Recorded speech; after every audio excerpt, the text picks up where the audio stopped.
Herkese merhabalar arkadaşlar. Bugün sizlerle böyle bir kapı hidroliğimiz var. Bunun ayarını yapacağız. Burada markası var. Yale marka. Burada marka fark etmiyor. Bunların hepsi standart, yani aynı özelliklerde. Şurada iki tane ayarı var. Biri burası ve biri burası. Biri bir numara olarak geçiyor. Diğeri 2 numara olarak geçiyor. Bunların ayarları nelerdir bunu göstermeye çalışacağım. İlk önce kapımızın sorununa bir bakalım. Kapımızı açıyoruz.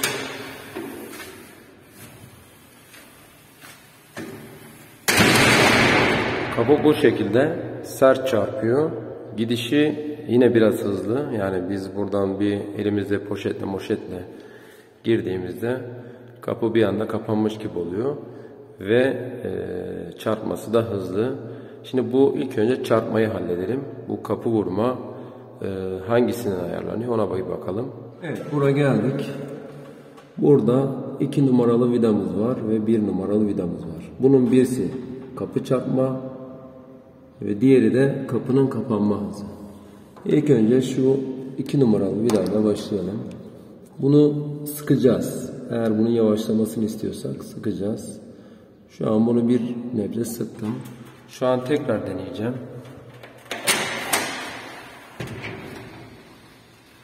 Evet, kapı yavaşladı gördüğünüz gibi. Çok iyi oldu. Yani tek seferde bunu çok güzel ayarlamış oldum. Şimdi ise kapının kapanma hızına bakalım. Şimdi ise kapının kapanma hızına bakıyoruz.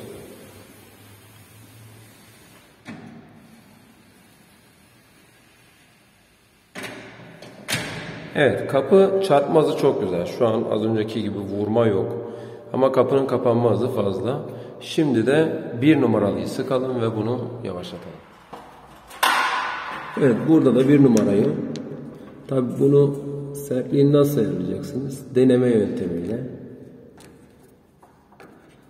Deneme yönteminden başka çareniz yok.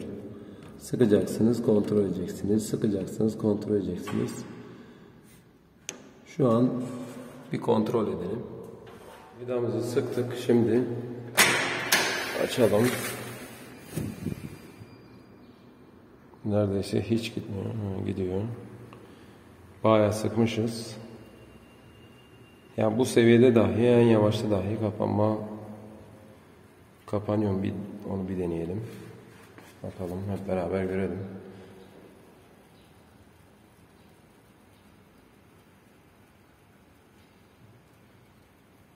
Çok yavaş da olsa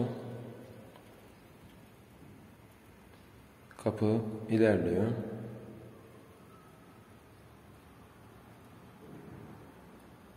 Şeyi merak ediyorum. O en sona gittikten sonra burayı da yavaşlatmıştık ya. Kapı kapanma oluyor mu? Bunu biraz açmamız lazım. Bu kadar yavaşlık değil. Evet, şuradan sonra hızlandı. Evet, çarpma olmuyor. Evet, kapı da kapandı. Gayet güzel ama ben bunu biraz açacağım. Şimdi orayı biraz, o birinci vidayı biraz daha gevşeteceğiz. Evet, birinci vidamız burada.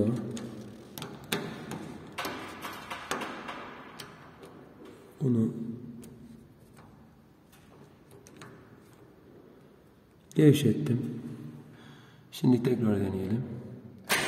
Bunu da deneyelim. Yine sonuna kadar açtım.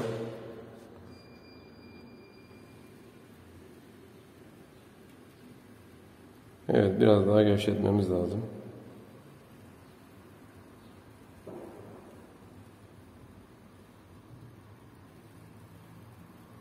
Hemen biraz daha gevşeteyim.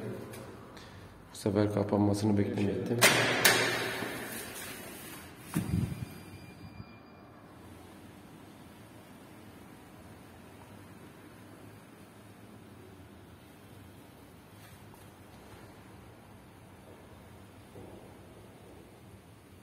Evet, gayet güzel. En azından ilerliyor. Ve en sonunda da kapanıyor. Şimdi bunu genel hatlarıyla bir tekrar edelim. Evet, mekanizma bu şekilde. Şu üstteki kapının kapanma, o kilitlenme hızı. Şu alttaki ise kapıyı açtığımızda kapanma hızı. Bu kilitlenme hızı. Yani kilitlenme daha da yavaşlatabiliyorsunuz. Ya da çok sert çarptırabiliyorsunuz. Burada ise kapının buradan gidiş hızı. 1 numara gidiş hızı, 2 kilitlenme hızı. Bunu sıkarsak yavaşlıyor, gevşetirsek hızlanıyor. Bunu sıkarsak yavaşlıyor, gevşetirsek hızlanıyor. Bunun montajı ise gördüğünüz gibi dik şekilde kurmanız lazım. Bu dik şekilde olursa daha verimli çalışıyor. Fakat bu şekilde montaj edildiğinde ise kapının açılma sertliği fazla oluyor. Yani bu açılma biraz sert itmeniz, yani çocukların açması biraz daha zor oluyor, zorlanıyorlar. Ama kapının kapanması düzgün oluyor. Bunu yan da yatırabilirsiniz. Yani 90 derecelik açı 180 derecelik açıya getirdiğinizde ise bu sefer kapı sertliği yumuşak oluyor. Ama bu sefer kapının kilitlenmeme ya da kapanmama gibi durumlarla karşılaşıyorsunuz. Genel olarak kapı hidroliği bu şekilde. İnşallah faydalı olmuştur. Yine kafanıza takılan, sormak istediğiniz sorular varsa yorumlar kısmından sorarsanız yardımcı olmaya çalışırız. Bu videomuz da bu kadardı. Diğer videolarda görüşmek dileğiyle. Hoşça kalın.